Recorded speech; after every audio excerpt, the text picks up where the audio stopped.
Real Madrid contra Atlético pra mim é um dos confrontos que eu mais gosto de assistir na Europa como neutro, porque, cara, sempre é um jogo pegado, assim, laicar, muita energia e tal, e muitas vezes sai bastante gol também. Então pra mim é entretenimento puro na maior parte das vezes, né? Mas porém hoje tinha uma coisa diferente que é o seguinte, né, cara? Se o Atlético ganha, eles praticamente tiram qualquer chance do Real Madrid de ganhar o título, certo? Se dá a vitória do Atlético, o Real ficaria 7 pontos pra trás do Barcelona. Aí, amigo, claro que futebol é futebol, mas basicamente babau, né? E com certeza o torcedor do Atlético ia ficar feliz mais por causa disso do que pela vitória em si. E é importante ressaltar como que o Arbeloa tem encontrado caminhos com essa equipe mesmo sem Mbappé, sem o Bellingham, e se utilizando muito dessa arma do Valverde aberto pela direita, né? Que hoje funcionou mais uma vez. Bom, comecinho de jogo, o Vini entra na área, ele cava um pênalti, né? Não foi absolutamente nada, mas acho que o Brahim Dias que continua a jogada, bota pra frente. O Carvajal, que começou hoje jogando como lateral direito titular, né? Acaba finalizando um pouquinho, meio que caindo, mas a bola vai ali, o Musso pega. Lembrando que os dois times estavam sendo seus principais goleiros, né? O Oblak e o Courtois. E aí jogou o Musso e o Lunin. E aqui começa o Valverde, né? Vem uma bola pra ele. E, mano, vocês lembram contra o Manchester City no jogo de ida? Que tem um gol que ele simplesmente mete na frente, assim, na hora que ele domina já. Então, aqui ele faz algo semelhante. A bola vem, ele já domina, botando na frente e dando um drible da vaca ao mesmo tempo, né? Contra o Manchester City ele botou na frente e depois só que ele dá o drible da vaca no Donnarumma, né? Aqui ele fez 2 dribles ao mesmo tempo, cara. E ele sai na cara do gol, né, com muita velocidade. É absurdo quando ele começa a correr assim, velocidade máxima, não tem como parar. Ele chega na cara do gol e manda na trave. Então realmente foi um lance muito de azar dele, que seria lindo, né, fantástico. E o lance continua, o mais doido, o Atlético vai sair no contra-ataque. E quem que vem voltando o ataque pra desarmar o jogador do Atlético e parar o ataque deles? O próprio Valverde tá aqui. Doideira, né, rapaziada? Quem não queria ter um cara desse no seu time? Pô, tá de sacanagem. Aqui o Atlético faz uma jogadinha muito bonita, cara. Eu falo pra vocês que, geralmente, quando envolve jogadores ali como o Griezmann e o Julián Álvares, o Atlético, muitas vezes, eles têm essa malemolência na troca de passes que eu acho bem bonito, né? Aqui eu acho que é o Marcos Llorente que toca pra trás pro Julián, aí o Julián toca no Griezmann, o Marcos Llorente faz a corrida pra dentro, recebe a bola do Griezmann e finaliza. Uma jogada fantástica do Atlético, de pé em pé, muito bem trabalhada. E o Lunin quase engole um piruzaço ali, né? Mas ele consegue catar ainda. Com o detalhe que depois que o Marcos Llorente chuta, mano, o Carvajal vem num carrinho. O bicho vem igual uma bola de boliche contra os pinos. Irmão, ele vem assim, ó, plau, e o Marcos Llorente, tá ligado? Voando. É meio... Cara, eu não sei, né? Eu tenho pra mim que se o cara chutou, deixa seguir, tá ligado? Ao mesmo tempo... né, o Carvajal vem igual um touro desgovernado e destrói o Marcos Llorente, né? Então é uma coisa meio complicada aqui de se marcar, tá? Não foi marcado nada no caso. Por falar em Carvajal, ele tava muito bem nos passes. Curiosamente, a gente tem aí sempre a referência do Trent Alexander-Arnold como lateral direito que acerta tudo, né, os cruzamentos e tal, mas o Carvajal hoje tava com um pezinho de Trent, né? Ele faz um lançamento perfeito aqui pro Arda Güler, que manda aquela finalização batendo, tipo assim, que a bola vai em direção ao chão e aí quica. Ela passa meio longe, mas me lembrou muito um gol que eu adorava, cara, do Ronaldo Fenômeno. Quando eu era pequeno ele marcou esse gol aí e me marcou muito na época. Eu nem lembro qual que foi a partida, mas eu consegui achar nesse vídeo melhores gols do Ronaldo pelo Real Madrid. A bola chega e ele finaliza exatamente assim, ele manda contra o chão pra bola quicar e subir, né? Não sei se foi intencional, nem o do Ronaldo, nem o do Arda Güler hoje, mas achei interessante a finalização. Aqui um escanteio do Arda Güler que vai no segundo pau e o Giuliano Simeone salva o gol 2 vezes porque o Vini dá um voleio, ele bloqueia com a sua nádega e depois o Vini caído vai finalizar e o Giuliano tira mais uma vez, quase em cima da linha ali, né? Aqui o Real Madrid criando uma jogada muito bem trabalhada, o Valverde tá atrás de mim aqui, ó. Ele toca no Tchouaméni e se projeta. O Tchouaméni faz um pivô e toca um passe perfeito pro Valverde, né? O Tchouaméni fazendo uma boa temporada aí. E o Valverde cruza, mas não tem ninguém na área. Mas assim, chance clara também de fazer o gol, até que sai o gol do Atlético, cara. Foi uma inversão de jogo fantástica, eu acho que é o Julián Álvares, não tenho certeza, né? O Lookman tá atrás de mim aqui, ó. E vocês vão ver que ele é muito inteligente, porque é o seguinte, o Lookman recebe com um latifúndio, né, pra driblar, pra carregar a bola, pra fazer alguma coisa, só que ele tá completamente sozinho, vocês podem ver. O jogador mais próximo do Lookman aqui nesse momento é esse cara aqui, talvez, ó. Né? Ou talvez o Ruggeri passando aqui, mas eles estão muito longe, né? Então o Lookman dá uma segurada, em vez de tentar driblar e perder a bola ali, já que tem 2 na marcação dele, né? Ele espera o Ruggeri passa ali, meu irmão, e manda o cruzamento perfeito, e aí vem o brilho do Giuliano Simeone, né? Que o maluco simplesmente foi, cara, perfeito, né? Ele chega na bola e dá um toquezinho sutil de letra pra trás, em direção ao movimento que o Lookman ia fazendo. Então, cara, o toque teve a força perfeita, a direção perfeita, sendo que meio que ele tava de costas pro lance e meteu de letra. olha, tem poucas assistências melhores do que essa, tá? Foi realmente genial. Aí o Lookman na cara do gol meteu o golzinho dele, rapaziada. Um gol fantástico do Atlético, né? Depois vem o Real Madrid com mais um cruzamento do Carvajal perfeito. O Tchouaméni de cabeça manda no cantinho, o goleiro tava só olhando, né? E depois também tem essa aqui que o Arda Güler chuta e o Musso, a bola vem em cima dele e solta. E o Valverde, olha só onde é que tá a bola aqui. Olha onde é que tá o Valverde, né? Mas mesmo assim o Valverde quase chega na pelota ainda, né? No rebote aqui, mas alguém tira em cima da hora. No final das contas, 1 a 0 no intervalo, eu achei que era o tipo de jogo que o Atlético poderia ganhar sim. Só que no segundo tempo aconteceu uma parada muito louca que, cara, eu não sei, cara, parece que o time não queria ganhar, né? O time queria dar tiro no próprio pé, ele queria se autossabotar. Eu não sei se os caras ficam nervosos, se o Bernabéu mexe com eles, o que aconteceu no intervalo. Mas certamente o Atlético de Madrid jogou o jogo no lixo em coisa de 4, 5 minutos aqui, né? Primeiro pênalti, o Brahim Dias tá na linha de fundo meio que tentando driblar. E o Ranco chega com muita sede ao pote, mete o pé aqui, dá pra ver que ele dá uma entrelaçada aqui na perna do Brahim, né? Eu acho que foi pênalti, só que se tu revisar o lance, tu percebe que o Brahim foi malandro, tá? Não tô dizendo que não foi pênalti, foi, tá? Na minha opinião foi. Mas o Brahim, ele meio que tá colocando o pé de proteção, assim, não é um pé... Aquele pé não serve pra jogada, entendeu? Ele tá fazendo o pé pra justamente ou evitar que o Ranco chegue, ou pro que o Ranco chegue e dele um rapa, né? Então ele foi muito inteligente, foi malandro, eu acho, nesse pênalti aqui. Não deixa de ser pênalti por causa disso. O Vini partiu, bateu, dessa vez sem aquela paradona dele, muito firme no canto, e meteu o gol. Isso aqui era 52 minutos, e no minuto 55, né, o Valverde já fez o outro porque o Atlético de Madrid... Eu acho que o Ruggeri, que vai recuar, ele faz um recuo absolutamente horrendo. Quando a bola chega no Giménez, ele tá apertado pelo Valverde e ele tenta sair jogando. Meu irmão, eu acho que assim, cara, eu acho louvável o cara que consegue sair jogando no passinho e manter a posse de bola mesmo em situações onde ele tá apertado. Só que tem situações onde tu tá sendo pressionado e tem situações onde o maluco está em cima de você. Tem uma diferença aí, certo? E tem um agravante ainda, que é o seguinte...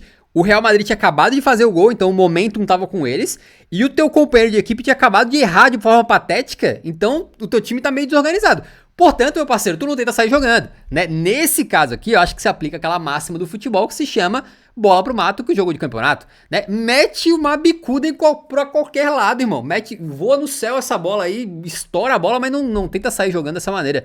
O Valverde conseguiu bloquear, a bola ficou com ele. E aí no que ficou com ele, saiu na cara do gol e virou o jogo pro Real Madrid em coisa de 4, 5 minutos, né? Então o Atlético tava fazendo um jogo interessante e jogou tudo a perder logo depois. E dá pra ver que eles ficaram nervosos, porque aqui, por exemplo, tem uma situação onde o Marcos Llorente tava com razoável tempo pra parar e pensar quando ele recebe a bola. Ele vai tocar e erra um passe de 3 metros aqui, 5 metros, né? E deixa essa bola lá com alguém ali no meio campo. Então o Atlético deu uma tremida, né? E aí tremeu mais quando, pô, no banco o Real Madrid tem Trent, Alexander-Arnold e Mbappé. É brincadeira, Mbappé voltando de lesão ainda, né? Vale lembrar que ele não tá 100%, por isso tá começando no banco jogando aí coisa de 20, 30 minutos agora nesses últimos jogos.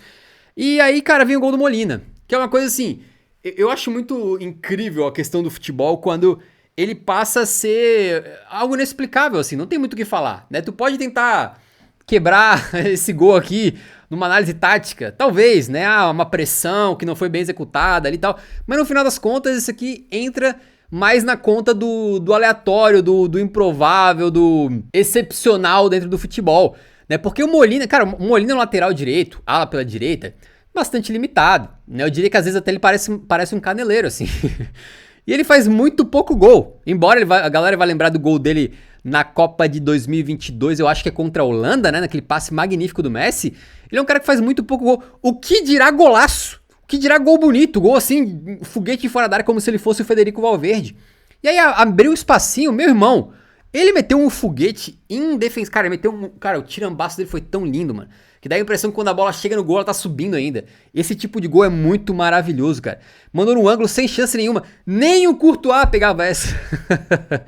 E quando tu fala que nem o Courtois pegava, é porque tu sabe que foi indefensável mesmo, né? E olha só, semana passada, o Atlético de Madrid vence o Getafe por 1 a 0. E quem que faz um gol do nada, do meio da rua, uma bomba no ângulo? O Molina. Então o cara não faz gol quase nunca. Gol bonito mesmo. Acho que nunca tinha feito na carreira. E aí em uma semana ele mete 2 gols assim pra disputar o prêmio Puskás, tá ligado? Porra, um negócio inacreditável, né? Como é que tu explica uma parada dessa? Não demorou muito a alegria do Atlético, né? Porque veio o gol do Vini, ele comemorou assim, daquela piscadela pra câmera. Esse gol do Vini também, ele tem uma coisa muito interessante sobre o Molina, né? Porque o Vini recebe, consegue puxar pra dentro e mandar no cantinho ali, né? Sabe que Se deixar ele fazer esse tipo de finalização muitas vezes é caixa. E o Vini com uma estatística muito interessante que antes desse jogo começar, o Vini tinha 19 partidas contra o Atlético de Madrid e apenas um gol. Cara, uma estatística assim chocante até, né? Uma taxa de aproveitamento muito baixa contra o Atlético. E hoje no 20º jogo ele meteu 2, né? O senhor Vinícius Júnior, que passa por uma semana e tanto, né? O cara acabou de destruir o Atlético, o Manchester City, e aí como sobremesa ele janta o Atlético de Madrid. É brincadeira, né? Mas qual que é o detalhe desse gol aqui? Né? Marcação individual, cara. Às vezes ela faz isso aí, ela desmonta o teu time, né? O Molina tá aqui marcando o Fran Garcia, beleza? O Fran Garcia, eu não sei se ele faz isso aqui no instinto ou se é um pensamento tático pra desorganizar o Atlético, não vou saber dizer, mas ele vai carregando essa bola pelo meio. E o Molina vai atrás, olha só, onde é que o Molina foi parar? O Molina é lateral direito, agora já tá na ponta esquerda. Aí ele aproveita que ele tá ali e pressiona o Rudiger também. Tá lá o Molina, completamente fora de posição. O Real Madrid sai no contra-ataque e como é que o Atlético consegue fazer pra recuperar o espaço do Molina que tá ali um buraco, né? O Marcos Llorente, que nesse momento já tava jogando no meio campo, certo? Ele desce aqui, ó, pra lateral direita, pra cobrir o Molina, beleza? Quem que vai cobrir o lugar do Marcos Llorente no meio campo? O Baena. Tá aqui, certo? E esse espaço direito aqui fica muito aberto. Nisso, o que acontece? O Mbappé faz a corrida pro meio, o Marcos Llorente é carregado junto aqui na marcação, e aí esse espaço direito, onde era pra ter o Molina ali, onde talvez se o time tivesse mais ajeitadinho, estaria o Molina atrás e o Baena mais pra frente, tá completamente vazio, porque um tá querendo cobrir o espaço do outro. O que, fique claro, é o correto a se fazer quando alguém sai de posição, tá? Acho que nenhum dos dois jogadores erraram aqui, mas é a questão da marcação individual, que o Molina foi dar bote lá na ponta esquerda, e isso pode dar certo, mas também é um risco muito grande. E aqui o Atlético de Madrid pagou por isso, porque o Trent Alexander-Arnold achou o passe livre aqui pro Vini. O Vini é um dos melhores jogadores no mundo nas últimas temporadas, certamente o melhor jogador do Real Madrid nesse exato momento, né? E aí ele recebe completamente livre, né? Até chega o Baena aqui pra conseguir fazer a pressão nele, mas não é um marcador, né? E aí o Vini consegue se desvencilhar dele muito fácil. Tu pode ver que o Molina, que é o camisa, acho que é 16, né? A camisa dele aqui, ele só chega mais ou menos perto da sua posição quando o Vini já chutou. Então ele foi dar o bote lá na frente, desorganizou a equipe inteira, e aí, bau. Também assim, mérito monstruoso pro Trent Alexander-Arnold, que faz uma arrancada muito boa pelo meio campo e encontra o Vini lá livre, né?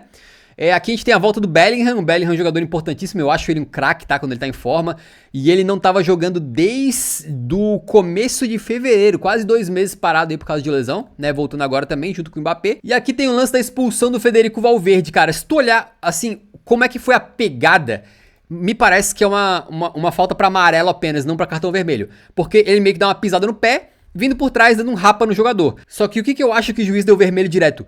Que o Valverde chega com uma força muito desproporcional. A impressão que dá, tu vendo o lance, é que ele chegou pra chutar a perna do jogador, entendeu? A impressão que dá é que ele não tava disputando a bola, e sim que ele tentou fazer um ato de violência contra o camarada ali. Que ele tentou dar uma bica na canela.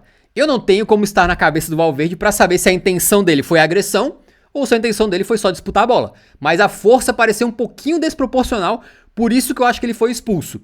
Se eu pudesse, daqui do conforto da minha casa, né, tendo todo o tempo pra analisar com 5.000 ângulos de câmera diferente em slow motion, eu acho que eu dava só o amarelo pelo bem do espetáculo, tá? Não acho que foi pra vermelho de forma tão clara. Talvez um pouco, se tu considerar que ele teve a intenção de agredir, né? Mas como eu não consigo ter certeza, não foi um lance claro de agressão, digamos assim, né? Ele não chegou e deu uma voadeira nas costas ali. Eu acho que o amarelo tava de bom tamanho. De qualquer maneira, foi pra rua e o Atlético Mineiro, eu ia falar. O Atlético de Madrid não conseguiu usar essa força de ter um a mais pra botar uma pressão insana em cima do Real, né? Até teve essa finalização do Julián Álvares que foi maravilhosa, quase na forquilha, foi muito linda de fora da área. Foi uma pena essa bola não ter entrado, né? Bateu na trave ali. Aí depois tem umas 2 bolas com o Sorloth. Uma que vem aqui e ele consegue ganhar de cabeça, mas ela finaliza e o Musso vai pegar. O Lunin. E depois tem outra que vem um cruzamento pro Sorloth. Cara, o cruzamento foi bom. Só que o José Maria Jiménez, que já falhou naquele gol do Valverde, né? Mano, o bicho vem, ele pisa no tornozelo do Sorloth, cara, e derruba o Sorloth.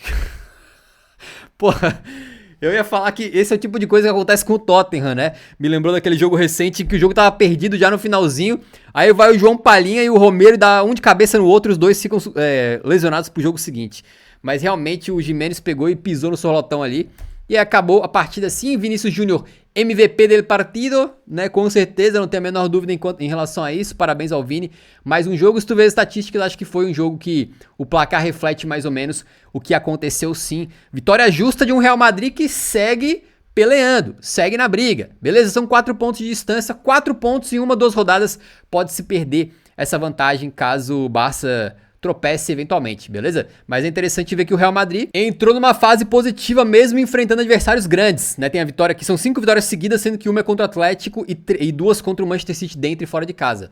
Então o time parece que deu uma engrenadinha. Vamos ver como é que vai ficar as coisas agora com as voltas de Bellingham e Mbappé, porque são jogadores que não podem e nem devem ficar no banco, né? Então vamos ver como é que o Arbeloa vai encaixar isso aí. Terceiro pós-jogo de hoje e eu ainda assisti metade da partida entre Avaí e Juventude, rapaziada, pra mim deu de futebol por hoje, eu não aguento mais, beleza? Inscreva-se no canal aí e é nóis.